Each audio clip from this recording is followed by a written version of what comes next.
To learn from them about their good practices and success stories. From Helsinki, in Finland, we have Laura Aalto, CEO at Helsinki Marketing. Also from Ljubljana, Slovenia, Petra Stusek, Managing Director of Ljubljana Tourism. From Breda, Netherlands, Hiddelgar Assis, representative from Breda Marketing. And from Montreal in Canada, Emmanuel Legault, Vice President of Marketing and Strategy for Tourism Montreal. Thank you all for being here. As I was saying, this year we couldn't meet in person due to coronavirus, but it's a good thing that you all could be here online, and especially thanks to Emmanuel, who is in Canada right now, and I think it's something like 4 a.m. or 4:30 a.m. o'clock there, that it's insane. So thank you for making the effort of being with us in real time. Now, each of them will introduce you their experience. And at the end, I will ask them some questions. If you have any question, please send it to us through the website. There's an online chat. You can send it through there, and I will ask them all the questions at the end of their presentations. Well, let's start already. Let's start with Laura Aalto, CEO at Helsinki Marketing, whenever you're ready. Hello. Yes. Hello. Hi, everyone, wherever you are around the world. Great to meet you all. Shall I share my screen and share the presentation from here, or will you be moderating it from remotely? You share it. Okay.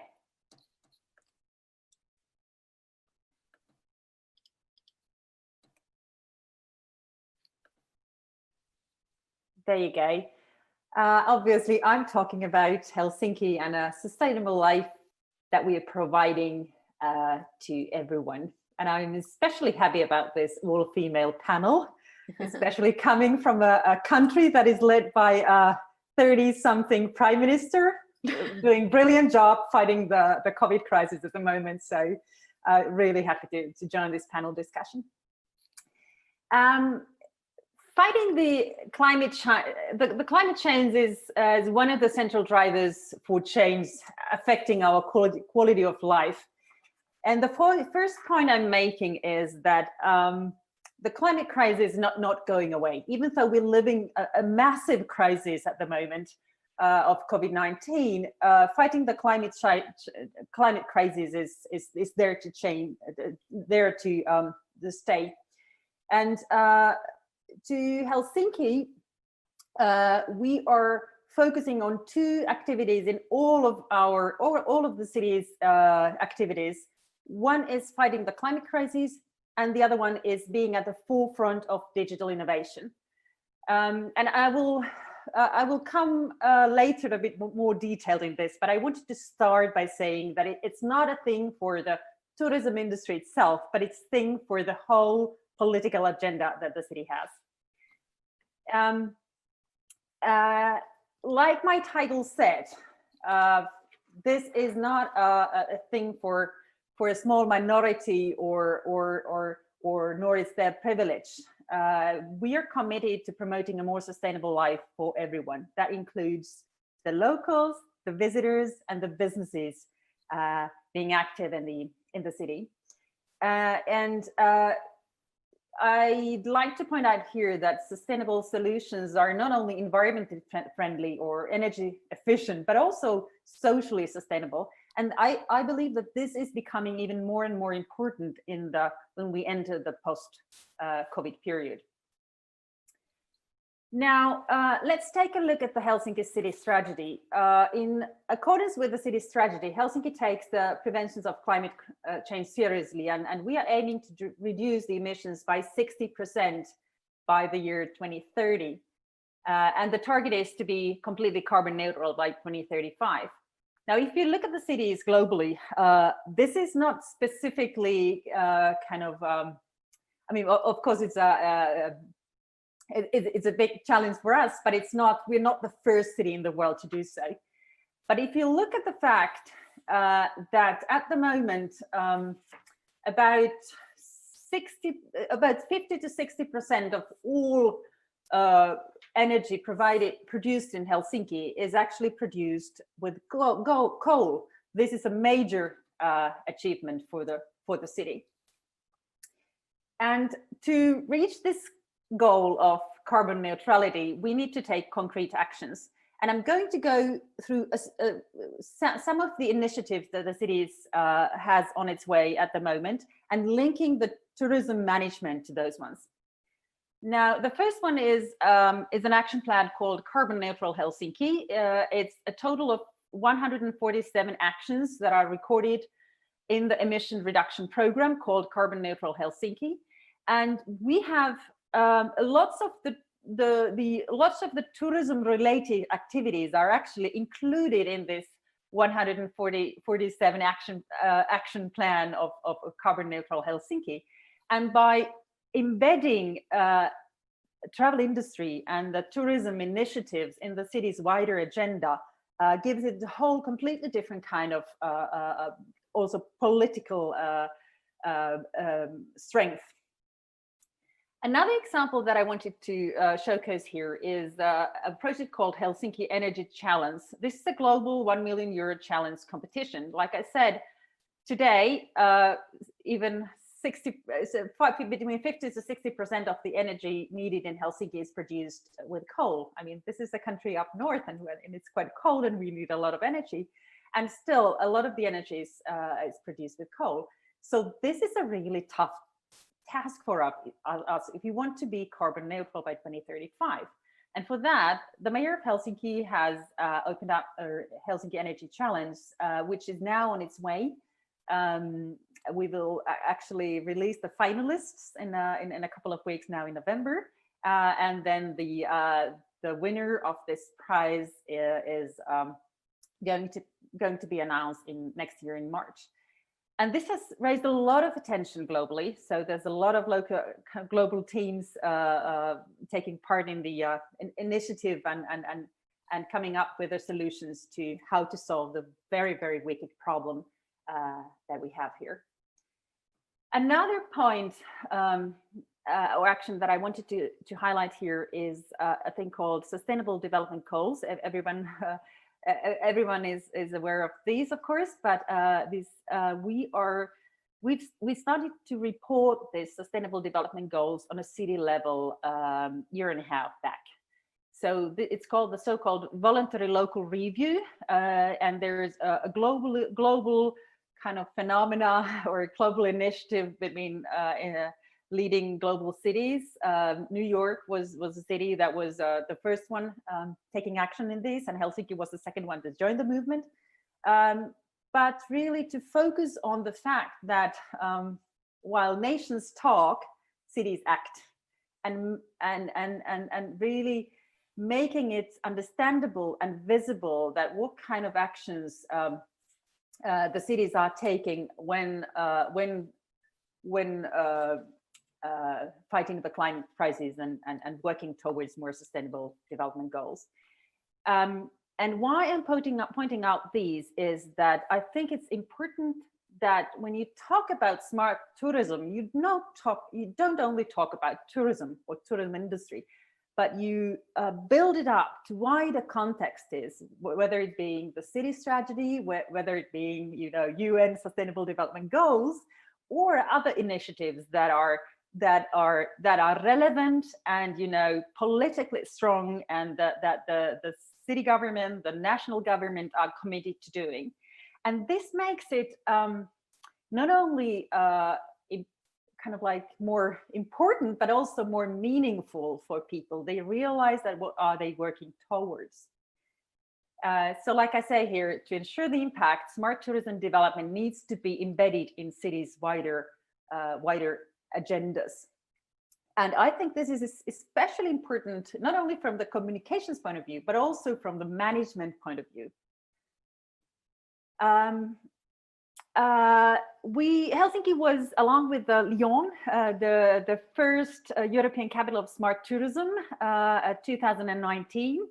And this is a brilliant initiative by the European Commission to highlight the importance of smart tourism. And from our experience, it worked two ways. First, it was a wake-up call for our local industry, tourism industry, to realize that we are a remarkable smart tourism destination already. We've done amazing initiatives, but we haven't understood to highlight them enough. And the second point is that what the tourism industry understood, that this smart tourism initiatives, it brings outstanding competitive edge to our tourism business. And this is something, there was a remarkable change in their perspective. And I think this is the main reason why you need to kind of like build the wider context as to all of the activities that you do. To finish up with, I'm going to share with you a very concrete activity that we started about a year ago. It's called Think Sustainably. This is a way, but by developing this service, we aim to redefine what it really means to be a truly sustainable city. So if you've ever visited My Helsinki site, which is our destination marketing site, as part of that, we have the Think Sustainably initiative. And in short, it's a digital service that helps people choose more sustainable ways of living for urban life. It's for locals and for visitors alike. And it gives service providers information on what they could do better, what the small or larger service providers, how they could change their activities into more sustainable choices. And the objective is to be a platform for action that encourages positive flywheel. And we look at the outcomes on three different levels. First, there is the individual level, that every single decision that you make matter. Whatever, where you're going to eat your lunch, how you're going to move around in the city, etc., etc. Then there's a community level, that what kind of like sustainable community we can build with our service providers in the city, and how this so-called new normal is coming to take place. And the third level is the businesses, and really change the service providers' actions towards more sustainable choices. I think I've loved this being very practical and down-to-earth tool for each and everybody, and for the community, for the locals, and for the visitors, but also for the businesses. So this was basically it. My my short presentation on smart tourism initiatives from the management perspective. And if you remember one thing, I think it's to link your smart tourism into a wider agenda. Thank you. Thank you, Laura. It's very interesting how you present your city. Now we're going to speak to Petra Stutek from Ljubljana Tourism. Petra, hi. Whenever you want. Hello, thank you. Hi. Hi, let me first share my screen with you guys. Okay, here we are. So, good morning, everyone, and a warm welcome from fairly cold Ljubljana, the capital of Slovenia. What is Ljubljana? It is actually a pulsating emerald in the heart of Europe. And when European Commission awarded Ljubljana the title European Green Capital 2016, it was highlighted that we have made the greatest improvement in quality of life in the shortest period of time, and the commissioner even encouraged everyone to look for themselves what Ljubljana has achieved. At this point, we were so proud to be green, and today we are proud we got smarter. Ljubljana is already the holder of many prestigious titles, praising its creativity and willpower to keep it sustainable and evolving in a smart way. The city is being regularly awarded by domestic and foreign experts for its environment and people-friendly solutions. And let me tell you a little bit why. Ljubljana is the city that enhances visitors by its simplicity, the small-town friendliness combined with the cosmopolitan spirit and many smart solutions as you discover the city. These electrical vehicles are called cavalier, which means gentle helper in our language. They offer free rides for citizens and visitors alike around vast pedestrian area. And there are also other sustainable mobility options like bicycle sharing system or urban electric train, which takes you on a round trip to discover Ljubljana's most prominent sites.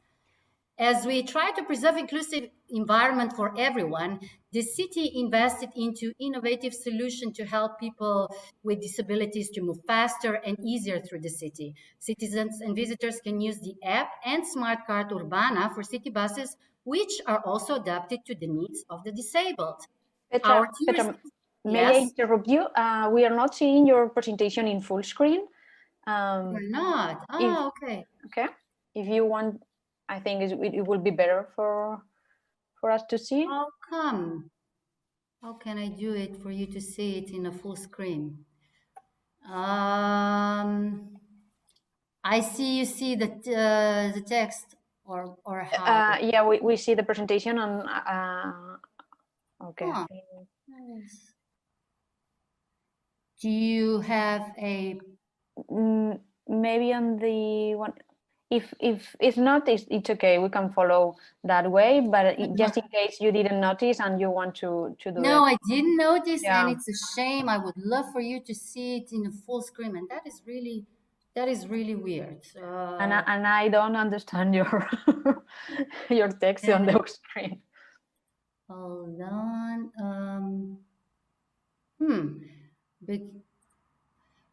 Obviously, we'll have to do it the way it is shown. Okay, it's fine. We can see it. For some reason, it doesn't allow me, and on my computer, it's perfect. Sorry about that. It's okay. No, it doesn't. It just allows me to end the projection and. Maybe like that? Yeah. Yeah. Good. Yes. Okay.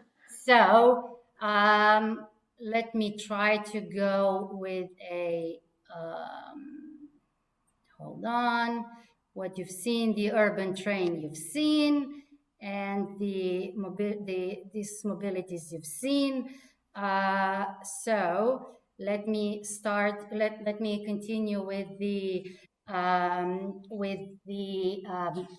app that is where our tourist information centers were also the first ones that introduced free rental of the electric attachment for wheelchair, because also wheelchair-friendly app was designed in order to give people information on wheelchair-accessible locations, and mobilities and the needs for accessibility for everyone play an important role in planning the tourist services in Ljubljana, as we wish for each tourist and us locals to have a pleasant and safe experience. We also offer other smart possibilities like this fast, easy, and safe online payment using Alipay, or Ljubljana card, which is getting fully digitalized and paperless, and smart app is available also for Avanti-Go electric car sharing system designed in line with the principles of sustainable coexistence. We also have a smart, paperless, and reception-free hotel in Ljubljana. Apps were created also to locate more than 60 stations of bicycle sharing system, which is very popular since Ljubljana is best to discover on foot or by bicycle. You can also use the app to locate more than 40 public tap water fountains around Ljubljana and quench your thirst while rambling for streets and parks around the city. Ljubljana is in normal circumstances, not COVID ones, a very lively city with more than 14,000 cultural events each year for each taste in a traditional but also non-traditional way. And as far as taste is concerned, we also love quality in our food. Memorable gastronomic experiences are based on authenticity, locality, and traditions. We established green supply chain model in 2015, and the grain of the green supply chain is to encourage the use of local ingredients by local tourism providers and more widely. The model has matured to the extent that a January food exchange has been organized. So we went from digital to physical, the other way around. The locally grown food exchange is organized by us, by Ljubljana Tourism twice a year, and the aim is to connect local farmers with buyers in order to provide more locally sourced food to hotels, restaurants, kindergartens, and schools. And the project has been recognized as the best practice in the category of cities of the world by the Green Destinations. And it showcases our awareness of the importance of local sourcing, reduction of environmental pressures, and creation of local jobs. This is really important to us. In 2021, we shall support that with another project. Each month, we will identify the seasonal ingredients and indicate farmers who can supply them. A renowned Slovenian cookbook author will publish a typical recipe from these ingredients, which will be distributed to hotels and restaurants together with a list of suppliers and accompanied with a story. A story also happened this year, just 2 months ago, when the marketing conference for MICE industry brought together over 200 participants live in Ljubljana, while others joined it through a custom-made online platform with live online streaming and online access to pre-recorded content. And the program, of course, focused on the current trends, challenges, and the future of the very challenged European meetings industry. As increasing number of meeting planners have shifted towards hybrid event models, as they allow people from countries where the state of the pandemic is getting worse to join the event online, like I'm with you today. Attendees from countries with loosened restrictions can join live.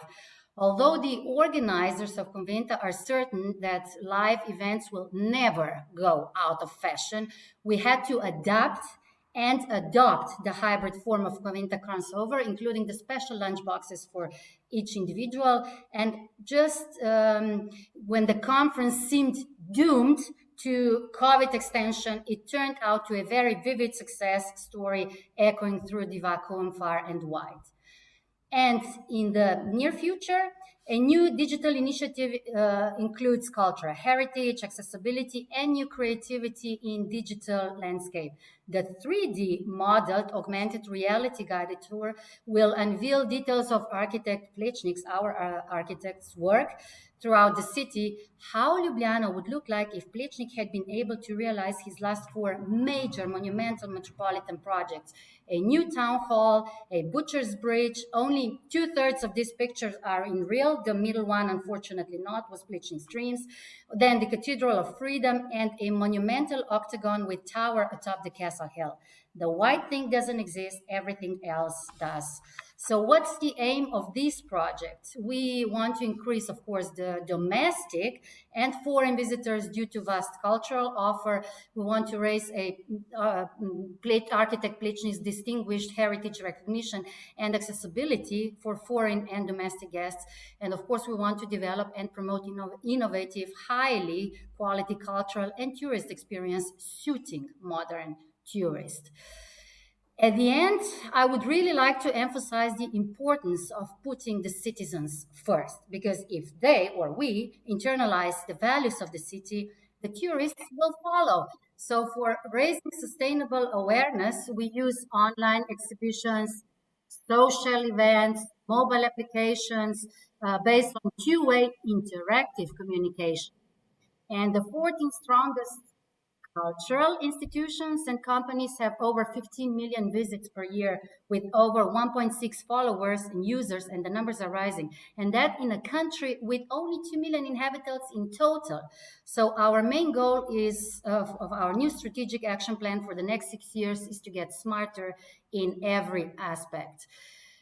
So we wish ourselves for the future that every tourist experience in our destination would be sustainable and to have a positive impact on the environment, of society, and economy. And we will remain focused on our main goal: to make Ljubljana a better place to live, to work, to play, to grow old, but also a better place to visit. Thank you for listening. Thank you very much, Petra. Finally, we could see all your presentation in full screen. Happy about that. Thank you. Now we will hear the presentation of Hiddelgar Assis, representative from Breda Marketing.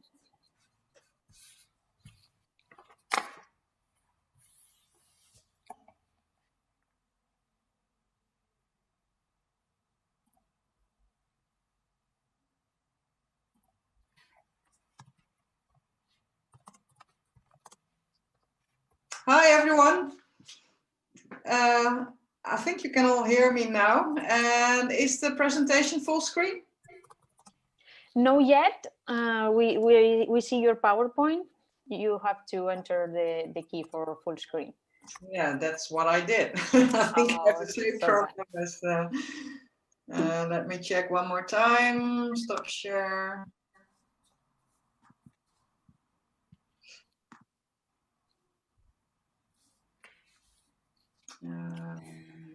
Just a second.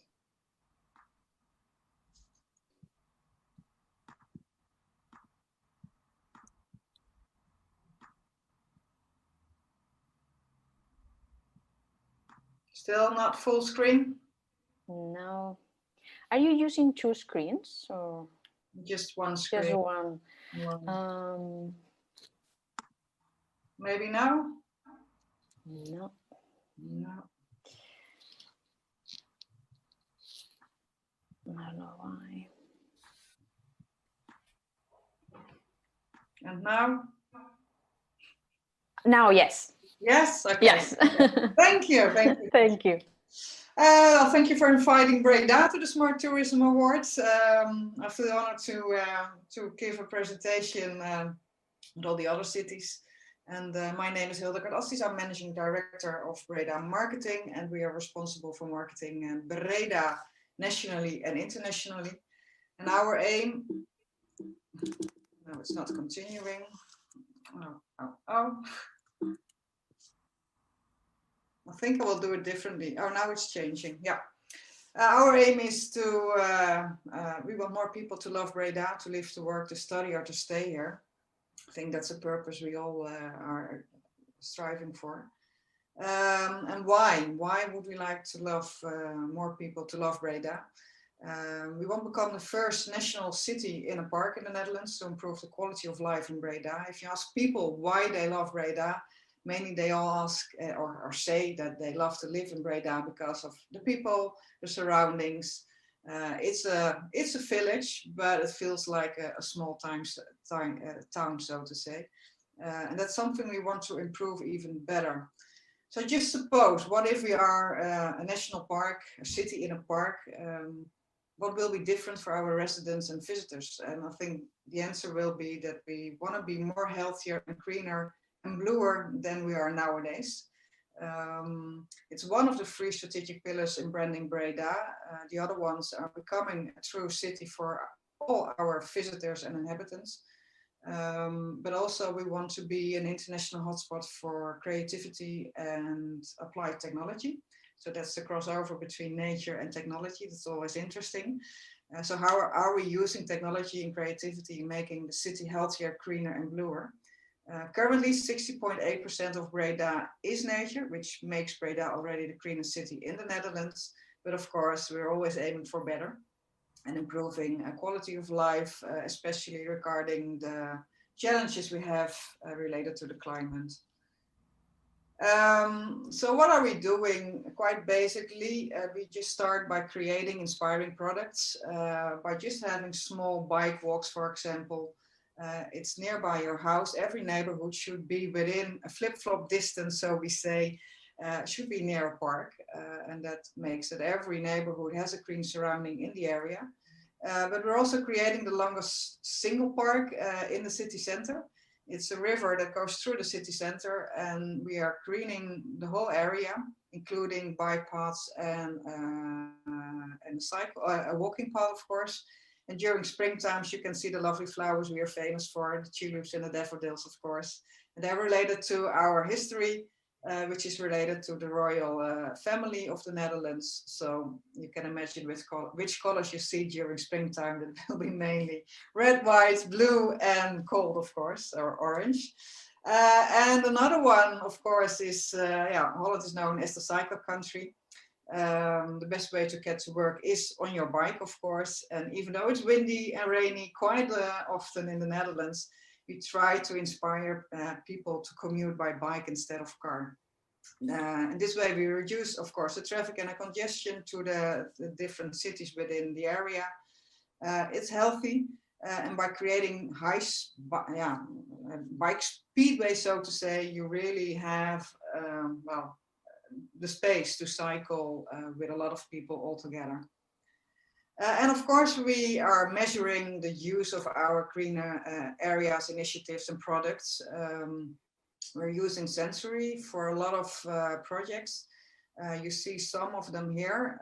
For example, our traffic lights, we're using sensoring. When you reach the traffic light, it will say, I notice you. So the traffic light will go greener much faster than before. The green walking way, so to say, from the station to the city center. We're also measuring how people walk, how they feel, and we create a safetiness by using the LED light, of course, which is sustainable. But we're also measuring nowadays the forest, because we do have a lot of green forest around us. Due to Corona, we see that it's getting crowded, and mainly people go always to the main area, of course, always go to the same place, and we're trying to change behavior by measuring the crowdness and the congestion in the forest and places, and try to, well, inspire them to visit other places in their own city town. That's quite difficult because, you know, behavior is difficult to change, but we are still trying to do so. What we also try to do is we have a campaign. It's called in English, The Outdoor Lover, in which we make people clear that we do have so much more than always the same forest or the same places people go to.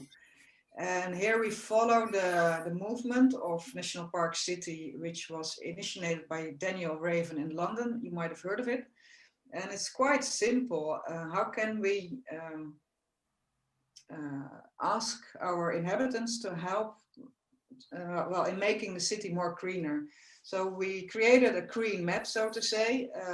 Instead of mapping all the buildings and the stones in the city center, we're mapping the blue and the green. And it's also connected to an educational program, so children are activated to go outside with their parents, of course, to have fun, to learn a bit more about nature and how to be more sustainable, and how you can help in making Breda greener and sustainable. We also asked some local guides to inform visitors where to go, not just to stay in the inner city, but also to discover the surroundings. And hopefully this will help in attracting more people and enjoy the area and the landscape near the city center better, and well, better, so to say. This is also plotted on our website, of course, so if you go there, you will find a lot of inspiration. We do have an augmented reality app which you can use to explore the surroundings, and also helping you, well, making it more sustainable. Everyone can help. And something else which is much bigger is, of course, the Crossmark Breda. You might have heard of it. It's creating the next level, so to say, in Breda. The inner city is quite compact, but on the other side of the railway station in Breda, we do have a complete area to develop.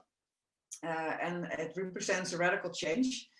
Unique is the meeting, I think, of the new city of Breda with a green mark zone, so we call, so that's the right area. It will be, or it will become a sweet delta, so to say. The water is quite important in Breda because, well, all the rivers from different countries come together in Breda. and we have to manage the water in a good way. And in addition, an important approach is to tackle the harbor quartier, so to say. It's an area which we are going to develop together with owners, entrepreneurs, the residents, developers, and investors. It is also in the spirit of the Environment and Planning Act. This increase in urbanization, of course, is accompanied by the question of how to deal with climate change. The inner city development leads to increased pressure on public space and its facilities, and the presence of large green and water structures in Breda form an excellent basis, we think, for anticipating climate change and working on a healthy city. Currently, it looks like this, so there's a huge step to make. But in making this place a lovable place already, we're using placemaking, of course, to attract people to explore this area, because, well, once again, changing behavior is quite difficult, and currently most people love the inner city, the historical city, of course, of Breda. But we're trying to attract them to explore this area and also to make this a lovable place. There's a lot of stuff going on. It's a bit raw, it's a bit industrial, of course, but it's still green, and people are using the water and the green to relax, to plug or to do anything what they like to do on the water. And that's quite interesting to see.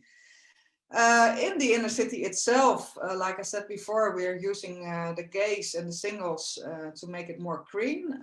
It's a huge project. It involves 175 meters long canal. We want to green the walls and the gaze with plants and trees and mosses, of course. And this not only provides a beautiful overgrown gay wall, but also a rich and varied animal life. And the municipality has received a European subsidy of 4.7 million euros for that project. And the conditions are needed to create also a rich plant animal life between the stones, on the gaze and on the water. And 8 organizations will investigate together in the Green Gaze project over the next 3 years. They started a couple of months ago, and it's already looking so much greener, and it's fun to see how people start to use it. And last but not least, you might have heard of the Van Gogh National Park. It's an initiative of different cities within the region, and the plans respond to the love for nature. Vincent van Gogh was inspired by the Brabant countryside, and exactly where he found that inspiration is the Van Gogh National Park. So it's a huge area, including different cities. And here the old land, so to say, with beautiful nature reserves, culture, landscape, and heritage of Vincent van Gogh is cherished, and innovation within the spirit of Van Gogh ensures a future-proof landscape that also offers solutions for contemporary social issues within the little villages around us. So we're really trying to connect city life and urban life with this project. It still doesn't have the, how do you say, the status of a national park, but there's a lobby going on within the Netherlands. And well, you all know Van Gogh, of course, and everyone is going to Amsterdam, and we're trying to attract some people to the southern part of the Netherlands also. Despite the fact that Breda won last year the award for most accessible city, the Smart Tourism Award for Accessibility, I was asked to give a presentation about how we are trying to become a city in a park. And I hope I gave you some examples of what we are doing. So thank you. Thank you very much. We learn a lot about your city, Breda, and all your green areas. We will ask you some questions after about all that. And first, we are going to speak our last speaker today. That it's Emmanuel Legault from Montreal. Emmanuel, thank you for being here in such a insane time for you. It's a pleasure, actually. It was like a little taste of travel this morning. You know, when you get up at 3 in the morning or 4 in the morning to catch an early flight, that's how I felt this morning, which was good. Yeah. Thank you for being here. Thank you. Let me share my screen and hope you can see it full screen. Is it good? Yes, it's good. Excellent. So thank you for inviting me today, this morning. And my goal today is just to talk a little bit about how we are really focusing on bridging the gap between our marketing strategies and the experience in a destination, and making sure that we really link the product, the locals, the whole the development of the city with how we market Montreal. I just wanted to, and there's nothing new there because they're all considerations that you understand and are all very, very familiar with. But those really marketing considerations drive all of our strategies, and we really try. It's often easy to lose yourself. So we always go back to those basic marketing strategies that really guide everything that we do. So all the GAFAs of this world, the Googles, the Apples, the Facebook, the Amazons, they're shaking up our whole tourism industry. There's now 72 points of contact on average where people will go to find more information about a destination. So while you're planning on going somewhere, you may get hijacked. So it's really important for us to make sure that we're very present on all of these platforms. And that the path to purchase, as you know, is no longer linear. So how do we make sure that we influence, that we stay top of mind throughout the whole path to purchase, whether it's before, but also after that, all of these marketing strategies, we take advantage of our travelers, that they become the real ambassadors, and as the locals should too. The other thing is, and Europe is definitely a best in class in this, where we're no longer only marketing organizations, we're much more management organizations. And with the whole current situation, we've had to work a lot harder with our stakeholders, with the city itself, and with multiple partners to make sure that we're keeping our locals in our destinations, but that we're also recreating those experiences around the destination. So it's really got, as a tourism board, we really have to work harder at linking the experience itself and making sure that we influence it throughout the whole strategy. And finally, I mean, nothing new, UGC is user-generated content is at the forefront of everything that we do. It's definitely intensifying, so it's really important that in all of our strategies that we really create those moments, those events that are shareable for all of our visitors, but also for our locals. So our marketing ambition was to start creating what we called thematic moments. How do we make sure that we align our strategies with those really strong moments that happen in Montreal? So as you know, in Quebec, there's 4 seasons. So we decided, how do we take advantage of those 4 seasons, that the complexity of the product and the experience itself? How do we make sure that we take advantage of the numerous things that are happening during those 4 seasons, so that we create a seamless path to purchase and experience throughout the whole opportunity for the visitor to experience the destination. So we created these 4 thematic moments, the festive moments that happen during the summer. As you know, Montreal is a festival city. There's a lot of festivals that are happening. Of course, as you can imagine, this summer was quite not the case and a lot quieter. But how do we make sure that we promote Montreal in the summer as a festive destination, but it becomes an experience in the sense that you're not just coming to Montreal to take advantage of a festival, but you're also part of the festive moment. And I'll give you a little bit more of a concrete example, but just to go through. So summer is about festivities. Autumn is all about urban wellness, taking advantage of taking a moment for yourself, indulging in spas and gastronomy and so on. Spring is all about creative moments and showcasing those creative moments. And winter is about those luminous moments. So luminous moments in winter, as you know, days get shorter. We feel that our city lights up in the winter. So we said, okay, so let's look at the number of events and attractions that are all around luminous moments. So whether it's Igloo Fest, I don't know if you've ever heard about Igloo Fest in Montreal. It happens in January and February. It's in the dead of winter. It's cold, it's snowing, but you've got thousands of Montrealers and visitors alike that are outside partying to lights, shows, DJs, and enjoying winter to the fullest.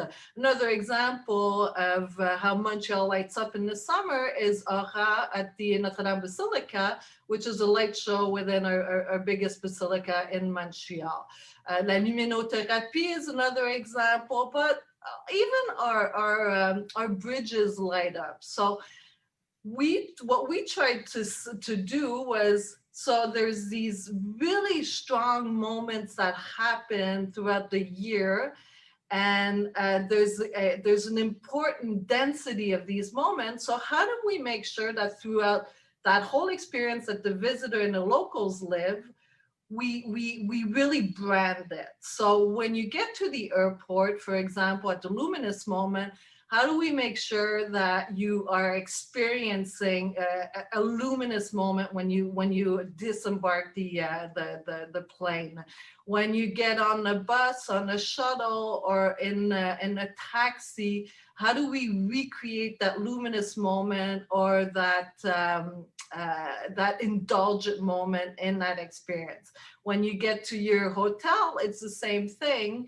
So recreating that luminous moment, or even when you get to a restaurant, making sure that we work with our restaurateurs so that there's a drink around lights, or there's a menu around lights, so that you feel that during that 4 or 5 days in Montreal, you're surrounded by storytelling throughout the experience itself, but also throughout how we brand and we market and we work with our service providers and destination, making sure that we are connecting the product and the story throughout that whole experience and that whole path to purchase.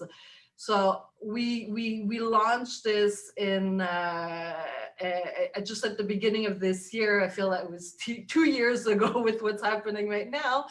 But we're still trying to make sure that we work closer and harder with our stakeholders and destinations, so that they become part of the story, they become part of the success of that whole experience, and that we really connect our marketing strategy with the product, with the experience, with the storytelling, with our travelers. So it's all about connecting the whole, how we market the destination with how our locals and our stakeholders are showcasing the city. So how do we really work closer with the locals, making sure that they're also part of that story, becoming ambassadors. So thank you. Well, thank you very much, Emmanuel. We are very glad to have you and all of you for being here with us. And now we have a little bit less than 30 minutes to have a debate. So if the attendees, if you have any questions, you can send it through the website. Remember that you have a chat online and you can send the questions. We can receive it and ask them to have a short debate. We already have received some questions, and we're going to start with some questions we have to Laura Alto for Helsinki. Laura, some person from the public ask you, may you give some specific examples of actions that government, citizens and stakeholders do in carbon neutral Helsinki project? Thank you. Can you hear me? Yes. Yeah.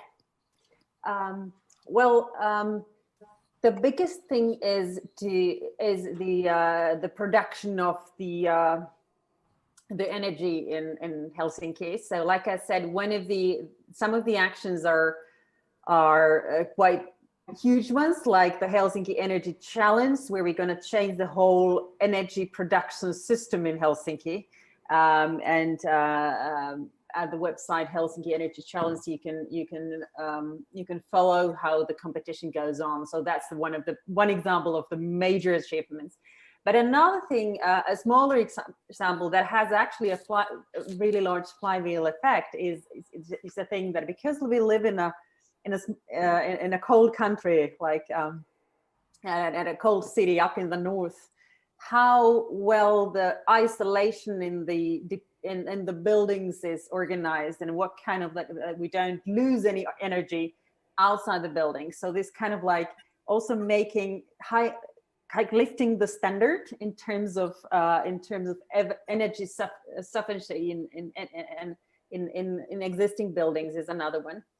The third example is how to kind of like how to make people use even more the public transportation. So far, the public transportation works, I mean, brilliantly in Helsinki, but still asking people to avoid private cars and really using either public transportation, which is also now we have the city bikes part of the system, and or cycling and walking as well. So some very, very kind of like small actions to major activities. We have another question related with that, because someone wanted to know if you know the proportion of the population that is using the sustainable platform.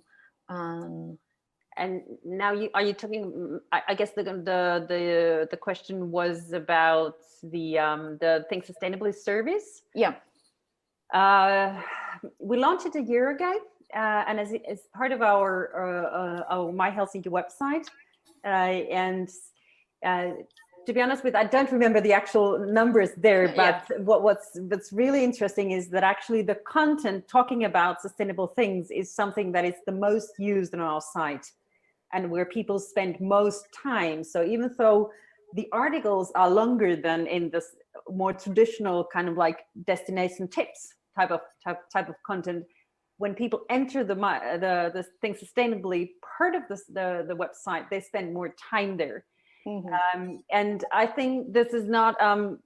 We were quite clear with the community from the very beginning that this is not a marketing campaign, but this is a long-term concept where we kind of like want to encourage both the locals and the visitors and the businesses to change their behavior. So it's a kind of like we've talked a lot about nudging the behavior towards something new, and so that no action is too small. And I think it's really important to understand the scale, that you need both the small scale, but also the more kind of like systemic changes at the same time. Okay, thank you. You have spoke about public transport, and also Petra Stutek from Ljubljana told us about the whole system in their city, that they have reduced the electronic paper, the paper, and they have transferred it to electronic paper technology. From your point of view, Petra, or for the data that you have, what is the response of citizens using this electronic paper technology? Do they embrace it, or it was hard for them? They do embrace it. I mean, we locals embrace it a lot, but also the foreigners do. But it actually depends on the content. Some contents, like use of, you know, the whole cards, which you can use from the Ljubljana bus to the funicular to the visit to the local library. It has multiple uses. This was widely introduced. In fact, you cannot enter the public bus without this card. You can't pay in cash the entrance. So we're actually using it widely. Whereas, of course, the apps like for the accessible mobility for disabled people is obviously a niche one, but among this population also very popular. And then I didn't even talk about the Nexto app, who's actually highlighting the cultural themes. So like I said, it depends. Some are wider, accepted. The others more nichely, but majority, or basically all of them, have achieved their purposes. It's a good thing. It's a good thing that they embrace it. Another city, Breda, Hiddelgar asks you talk about how the city is encouraging the use of bicycle to reduce the emissions. What is your advice to other cities that want to encourage also the use of bicycles? In Spain, for example, we have some cities that are trying to encourage to use the bicycle, and what are the measures that you think have more impact in the city related with the use of bikes? Yeah, that's a good question. I mean, it's quite common for us to use the bike, of course, and how do you implement it in a city? I think it's a different way of looking at transportation in your city center, and I think you should make it fun in the first place. But of course, infrastructure is quite important. That's not my part of job, but in the Netherlands there are many projects and organizations working on this. For example, Going Dutch is a community that's also helping, also in Breda, in creating community around cycling. So it's getting more fun to do it all together, to make it even more competitive. I think you should add something or a service to it to make it more fun, and also during windy and rainy days, of course. And we have a flat city, so it's quite easy to cycle from A to B. But if you do have a hilly city, it's a complete different story, of course. But I think it all starts with changing behavior by making it challenging and exploring, and help people to find each other in a commute to work, so to say. Yeah, thank you. We have spoke about the transport. Now we're going to change, and we are going to speak to creativity and digital art. And I would like to speak to ask to Emmanuel, because she told us about how creativity can have an impact also in smart cities. Do you think that in general smart cities around the world have been focused too much on technology, and maybe we have forget the creativity part or the art? I always like to ask people what the definition for a smart city is, because it differs from one person to another. I think that a smart city caters to its locals first and foremost. It makes sure that that accessibility, whether it's to food, to arts, to even transport, is at the forefront of a smart city. So for us in Montreal, that creativity, digital arts, arts themselves are of course the core of our DNA. So when we really try and showcase what Montreal is about as a smart city. We're really trying to put forth whatever whatever arts are happening within the city. So that's why when we started building those thematic moments, looking at the number of creative events and moments that are happening in the spring around that, we really felt that that's when we could tell the story about creativity and Montreal becoming more and more a smart city, because everything that we're trying to develop at this point is, and I mean, I'm in awe of everything that's being done right now in Europe, and I think that North America has a lot to learn on how you're managing smart cities. So I think that we're still at the start of how do we get those projects underground. We're finally making sure that we're finally talking about accessibility through a more open transport way. But I mean, seriously, it's great to hear projects like what we just saw this morning, and I think that North America has a lot to learn from you guys. Thank you for the sharing, actually. Thank you all for being here. We have another question from the public, and it's for all of you. So I'm going to ask the question, and if you want, you will ask them in turn. Emmanuel, you are already on screen, so you will be the first, okay? How can we measure the engagement of the activities that you do in the smart cities, and which are the most popular initiatives among residents for becoming active in the promotion of the projects you are working on? Also, if you have any comparison of initiatives impact between locals and tourists. How do you measure engagement of your locals within it's a good question, because it definitely is one of the biggest challenges. It's like a bit measuring attribution on your marketing strategies. We initially, when we launched years back, what we called Montreal Moments was to ensure that locals were telling the stories about Montreal and their own experiences about Montreal. So a lot of the engagement is measured through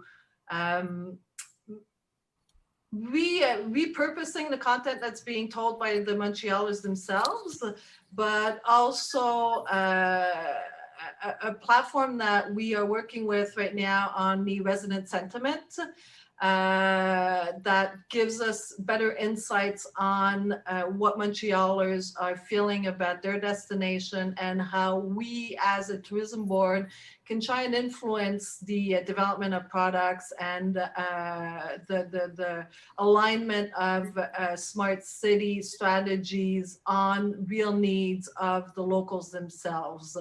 I mean, we all know that if a local is happy in its city, then visitors are going to want to come, and they're going to want to experience the authenticity, which is a word that we have a tendency to say a little bit too lately. But the connection with the locals, and taking the time to not just visit the attractions, but really engaging with the locals themselves and experiencing what locals really are all about, and how they view their own cities. Okay, Laura, what do you think about that question? Yeah, I agree. It's a tough one. But I would start by commenting that here again, you need to not only look at the visitors, but look at the locals as well. And how we measure the carbon neutral Helsinki program in Helsinki is that we look at both the major systemic changes, where the whole way of how we produce energy is completely changed, and whether we achieve that or not, that's one of the KPIs. But I would emphasize here that it's really important to come up with a new mindset for how do you live an urban life, and what belongs to leading living an urban life. And I think the Netherlands is a beautiful example of how they, I mean, for decades, you've introduced the way of cycling everywhere, that it's part of the way people live their life, that it becomes the so now so fashionably new normal, that you don't even question it. And once it becomes something that comes naturally, you've actually achieved the goal. And I'd like to point out that I'm not trying to say that do not measure, but also remember that there's a change that is more easily measurable, that whether, for instance, how much people use the public transportations, how much cars there are in the city center, or how much, like, you know, how much of the energy produced, how the energy used in the city, how is it produced, or how is the waste management system organized in the city. But at the same time, the kind of like more intangible KPIs are really, really important. So how do people live the urban life? And I think this is something that all of us cities, you know, committed to smart development need to be sharing a lot more. Thank you, Hiddelgar from Breda. Laura mentioned you and your area, your city. So if you want to add something. Well, it's part of our culture, of course, but I think we're now facing the next level.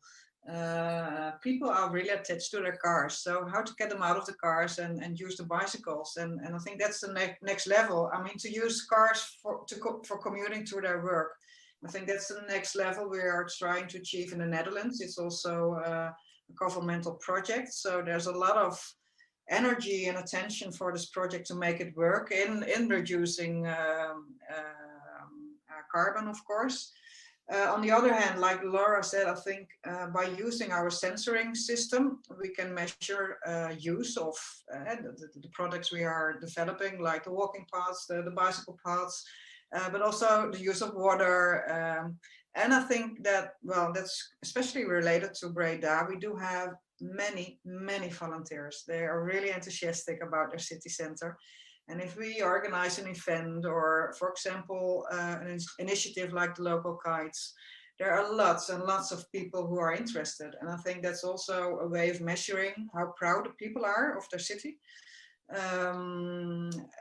But to be honest, I think we're still building a database in really measuring engagement of visitors and citizens. I think we are just starting to using smart tourism or smart data in a proper way.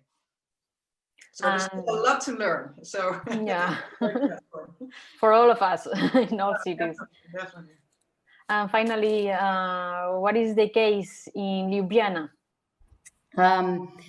How to engage people? Well, everyone is basically improving their, smart data support, the data that we already have, the sensors that are by now in place. After all, we are going towards a zero waste goal as a city, and we declare this as the first ones.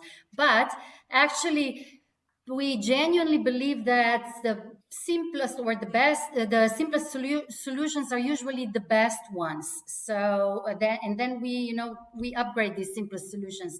Like, for example, we ask people what do they want, and we have yearly surveys on different channels, offline and online, among locals, but also separate ones among tourists. We do that yearly, so that gives us actually insights into what they like, what they want, but also what they dislike. And we are communicating with them two ways on several social media.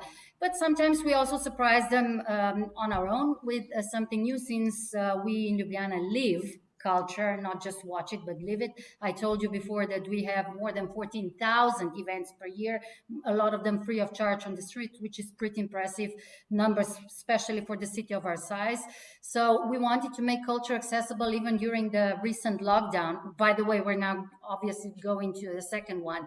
So we decided to launch the initiative on web, mainly targeting the locals. So we put together with the partners culture on the web, and we upgraded then into the virtual exhibition first, Corona Culture, and now we're already opening the third one, which is going to be focused on gastronomy. Taste Ljubljana will it be called. So we are finding different solutions and measuring them and then just upgrading them, and it's actually a great solution, and we people are responding really positively to it.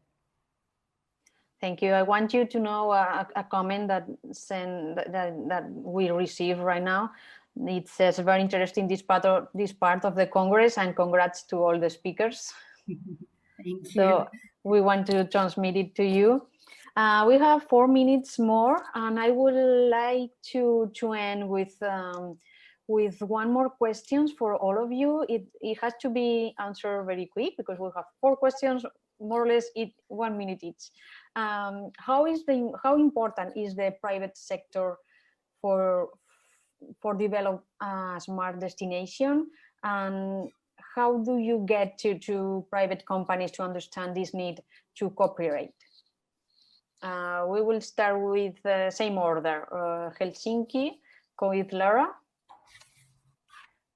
The private sector needs to be on board. Absolutely. And if you look at our Think Sustainably service, that is one answer. So we are doing marketing for the ones who are committed to sustainable development and changing their behavior. So getting them on board is really, really crucial. They're part of the change. Okay, thank you. And what about Hiddelgård in Breda? What do you think? Now. Yeah, now we're okay. Yeah. I totally agree with Laura. They should be part of it, and I think they are part of the movement in creating or achieving your goals, so to say. It's not something we can do it by ourselves. We need a city, we need the citizens, we need our entrepreneurs and companies in sharing this message. So you also agree, and I suppose in Petra's Tustek in Ljubljana. Yes, of course. Yeah. I mean, I don't think there is a single destination in the world that would not agree with that, because everything needs to be in line and work together. Otherwise, you cannot do anything alone. You have to. That's the first lecture that you need to take, that everything needs to be that everything needs to be connected. Private sector is actually often the cradle of ideas, and our job in that case is to work as a facilitator and join all the parties together. So it's actually a privilege that we are in this type of situation as a DMO, I mean, in this case. Yeah, I think so. What is the case in North America, in Montreal? It's actually one of our biggest challenges, because as a DMO, you tend to always work closely with the usual suspects, your tourism partners. The private sector, I mean, if we haven't learned anything from this crisis, and we can't change the way we work with our stakeholders in destination, including the private sector, and make travel purposeful again, making sure that those visitors are not invading your destination, but are part of the solution of a smart destination and are working with locals to build a better experience, then I think that private sector is key in making sure that things do work hand in hand. So we really need to engage a lot more of private sector, and we really need to make sure that they are part of the solution going forward.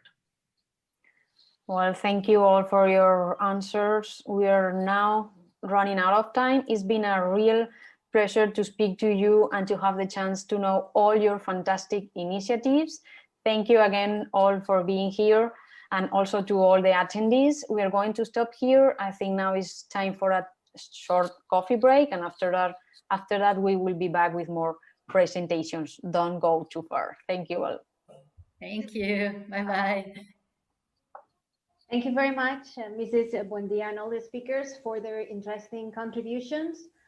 After these first debates, we will now take a half-an-hour break, and we'll come back at 12:15 to talk about the revival of tourism in the context we're living in, marked by the COVID-19.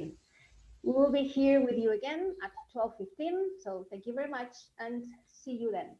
Bye.